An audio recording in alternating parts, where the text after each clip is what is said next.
Bonjour, je vous propose aujourd'hui d'aborder la thématique du Flourishing Business Canvas. En pratique, comment utiliser ce Canvas, ce plan d'affaires. À l'agenda, nous parlerons du Flourishing Business Canvas, la matrice du modèle économique, des éléments qui composent le Flourishing Business Canvas et tout d'abord, nous aborderons le sens à donner au Flourishing Business Canvas.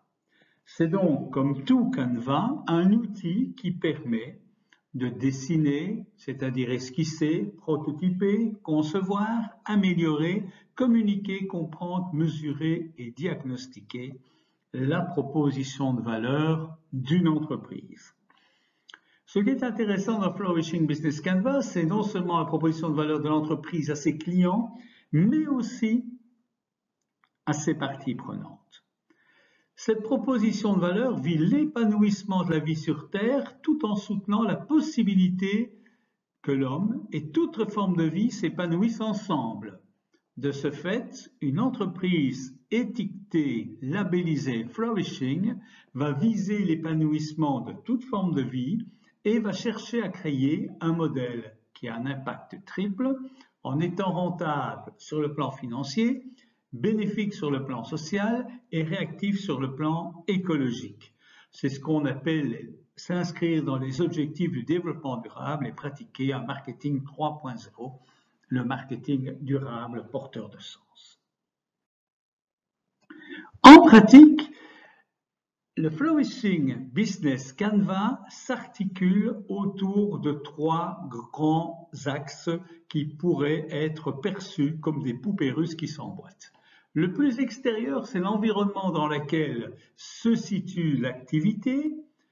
Ensuite, la société, le monde, la communauté qui entoure l'activité économique de l'entreprise. Alors, cette activité économique est représentée en orange foncé, la société en vert et l'environnement en bleu turquoise. Dans la partie centrale, l'activité économique est propre à cette entreprise, à votre entreprise.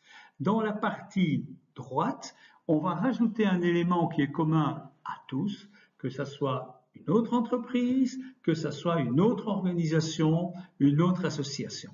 Et dans la partie gauche, tout ce qui est partagé avec tout le monde, et donc notamment toutes les richesses existantes ou les matières premières limitées.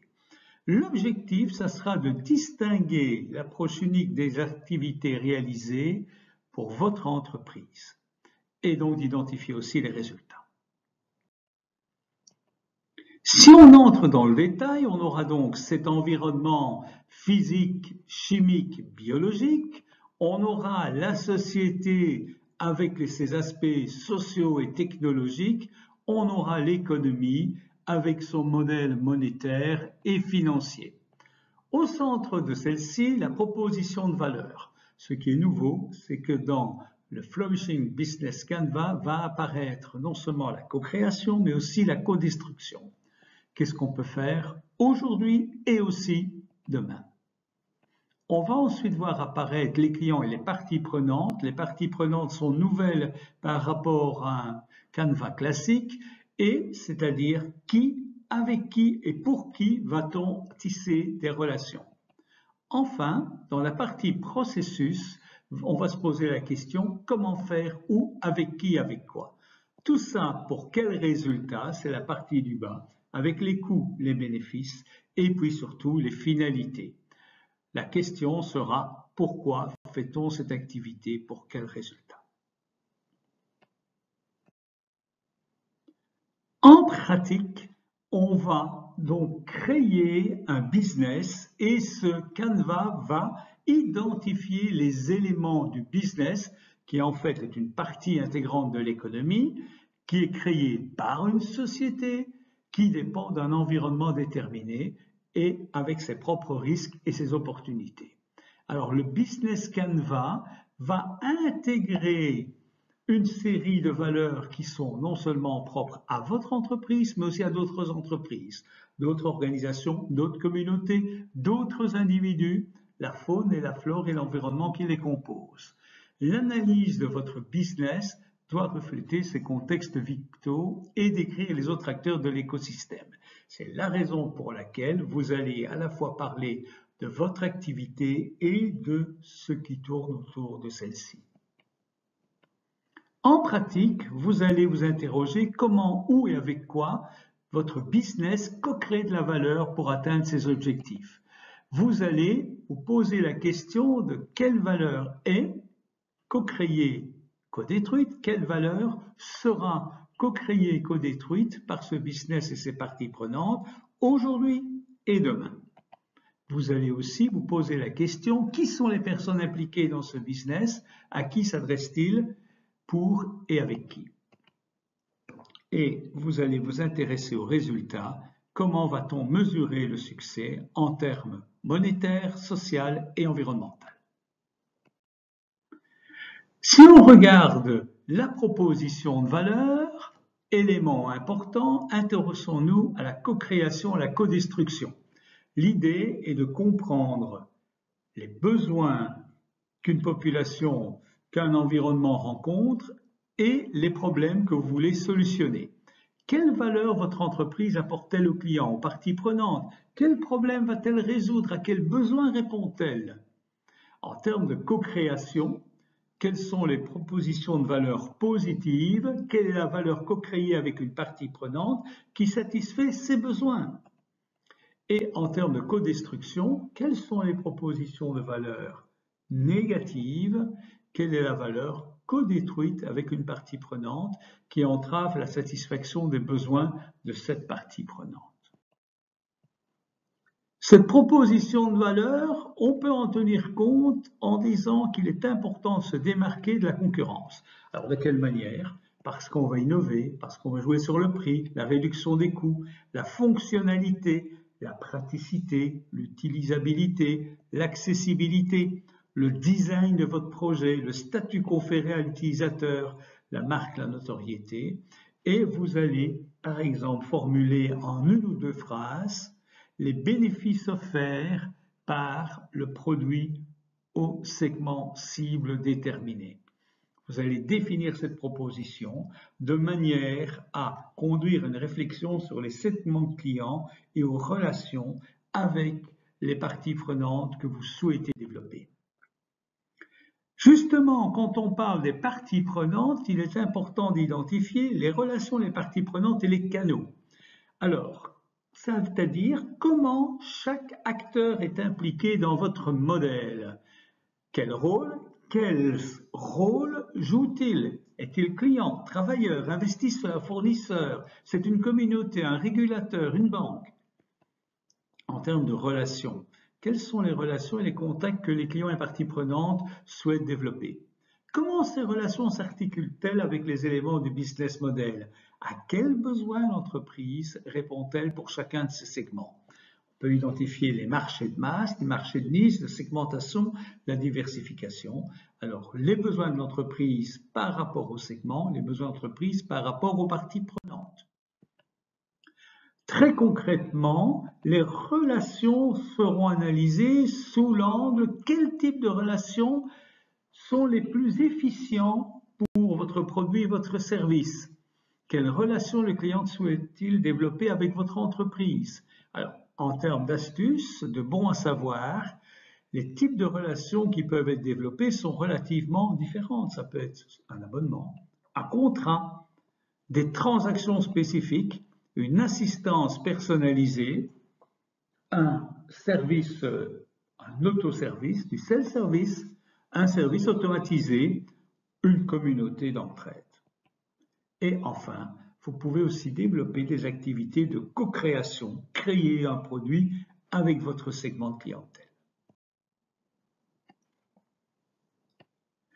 En matière de canaux de communication, on va pouvoir analyser les canaux utilisés pour communiquer et développer les relations avec chaque partie prenante, à travers lesquelles ces parties prenantes souhaitent-elles être touchées, quels sont ceux qui fonctionnent le mieux, quels sont les plus rentables, quels sont ceux qui s'intègrent dans la routine des acteurs, quelles sont les relations à créer, à entretenir, pour quelle fonction, quelle co-création ou co-destruction de valeur. Ces canaux seront-ils réels ou virtuels? Comment les informations d'entreprise sont-elles transmises aux consommateurs? Vient ensuite, toujours dans les canaux de communication, la question de savoir à travers lesquels les clients et parties prenantes veulent-ils être touchés, contactés. Quels sont ceux qui fonctionnent le mieux? Quels sont les plus rentables? Quels sont ceux intégrés dans la routine des acteurs? Quelles sont les relations à créer et à entretenir? Pour quelle fonction? Quelle co-création ou co-destruction de valeur? Astuce, la réflexion sur les clients et les parties prenantes conduit souvent à définir la proposition de valeur. Les canaux doivent avoir du sens par rapport à la proposition de valeur et au type de relation que l'entreprise va développer avec sa clientèle. Cette relation, vous allez le développer par exemple via des commerciaux, premier canal de communication, via le web, un site, une application, via des points de vente. Alors ces points de vente peuvent être propres ou travailler avec des partenaires, via des distributeurs, des grandes surfaces, des magasins spécialisés. Il est important aussi de savoir que plusieurs phases sont à envisager. Tout d'abord, au moment de l'acquisition de clientèle, comment allez-vous faire connaître votre offre? Et puis, comment le client va-t-il pouvoir évaluer l'offre que vous lui faites? Au moment de l'achat, comment les clients peuvent-ils acheter l'offre? Et au moment d'expédier l'offre, comment allez-vous la délivrer, la livrer au client? Reste le service après-vente. Comment le service après-vente sera-t-il organisé? En termes de besoins, il sera important d'identifier les acteurs de l'écosystème. Alors, qui et quoi a intérêt dans le fait que l'entreprise existe? Bien sûr, il peut y avoir les bénéficiaires directs, les êtres humains, les autorités publiques, les ONG, les médias, la faune et la flore, qui sont d'ailleurs généralement représentés par une ONG. Mais c'est aussi à quels besoins fondamentaux l'entreprise va-t-elle souscrire, auxquels veut-elle répondre? A-t-elle l'intention de satisfaire tel et tel besoin? Pourrait-elle entraver d'autres besoins? L'idée, c'est par rapport à ces besoins de comprendre qu'on peut travailler soit avec la pyramide de besoins de Maslow, ces besoins d'accomplissement de soi, d'estime, confiance et respect de soi, et appréciation des autres, besoin d'appartenance et d'amour et d'affection, besoin de sécurité, environnement stable, prévisible, sans anxiété, sans crise, ou les besoins physiologiques comme la respiration, la faim, la soif, la sexualité, le sommeil et l'élimination. Mais c'est aussi les besoins fondamentaux de Max Neef: subsistance, protection, affection, compréhension, participation, oisiveté, création, identité, liberté.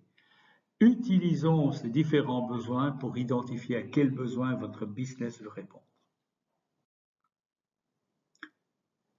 Autre élément important, autre case de ce business model, ce sont les processus.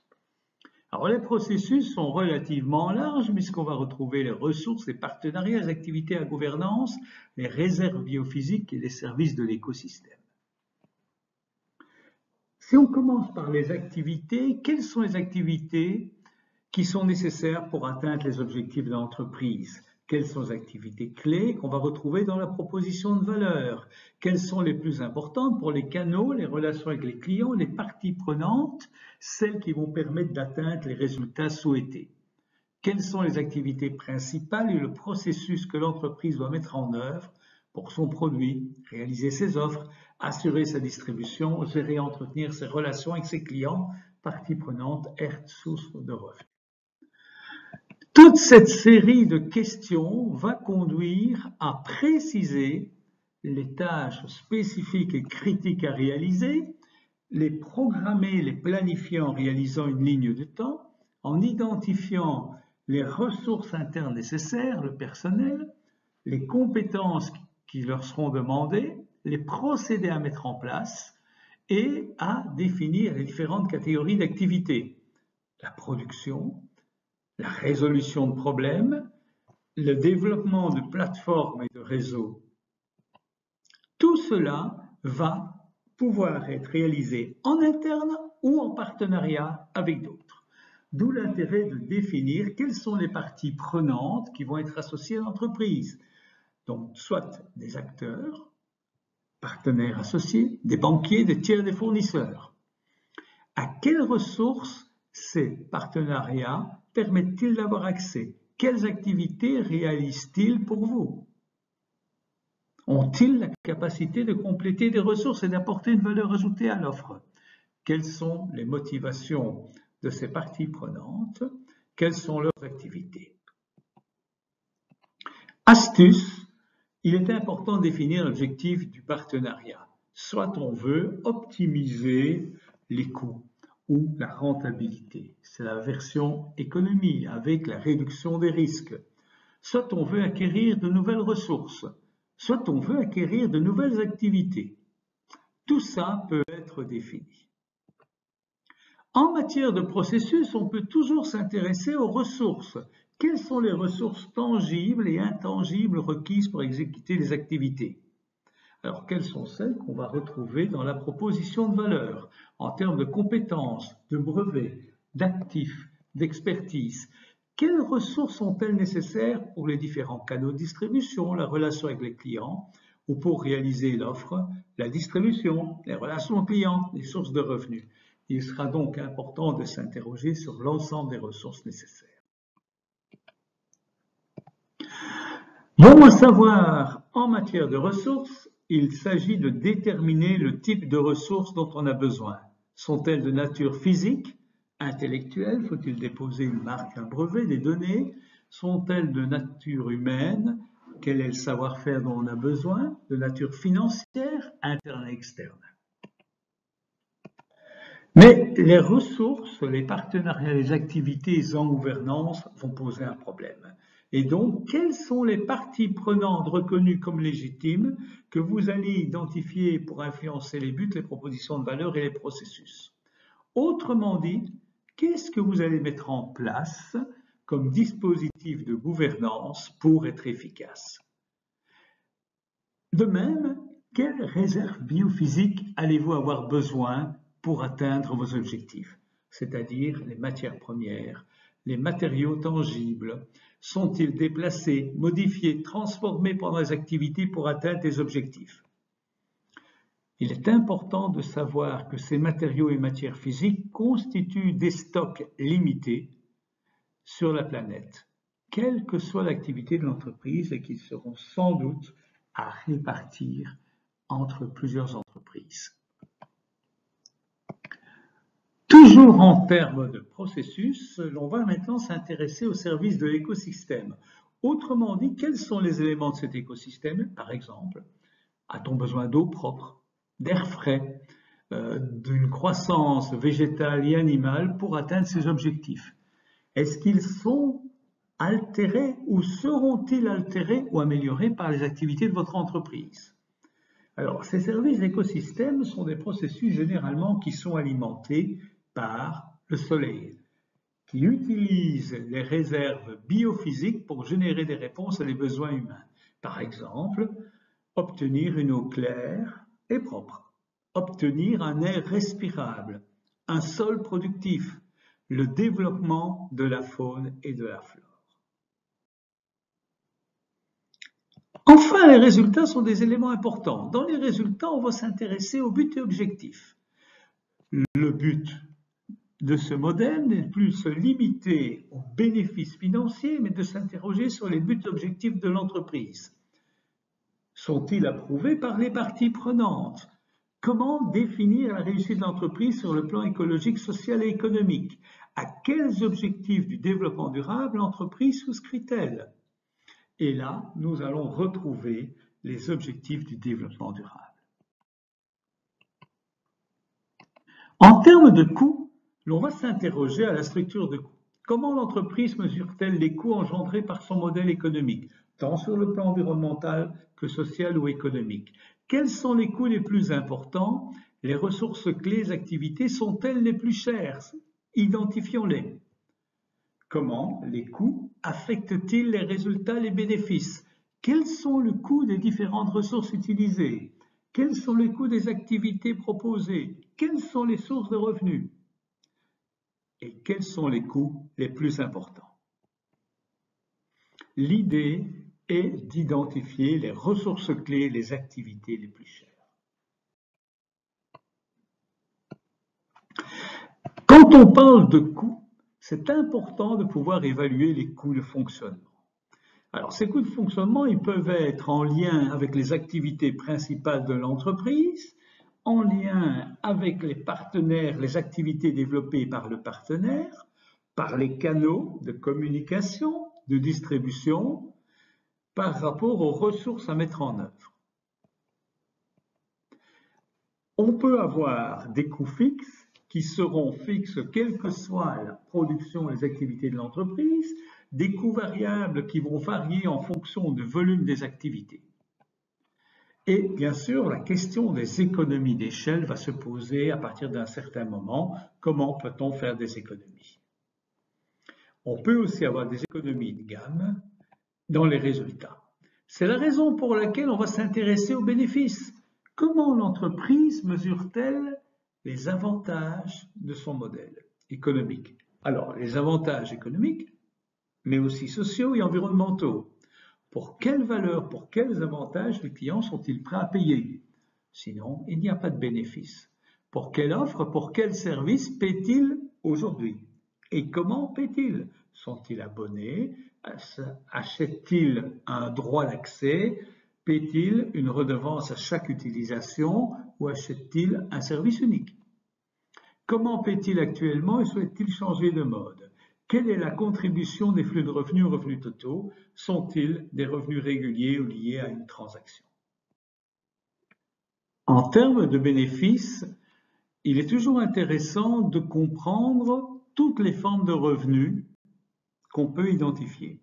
Alors, il s'agit non seulement des formes de revenus qui sont liées aux différents canaux de communication et de distribution utilisés, mais aussi en fonction des différents services destinés aux clients. Qu'est-ce que l'on peut faire? On peut vendre des biens, on peut vendre un forfait d'utilisation, un abonnement, un prêt, une location, une licence d'exploitation, des frais de courtage et de publicité. On peut avoir des frais fixes, une liste de prix qui dépendent des segments de produits, des segments de clients, des volumes. On peut aussi avoir des prix dynamiques, c'est-à-dire les négocier, gérer le rendement ou obtenir un marché en temps réel. Quel que soit le système développé, les résultats sont importants aussi du point de vue économique. Vous avez compris comment fonctionnait le Flourishing Business Canvas. À vous de jouer maintenant.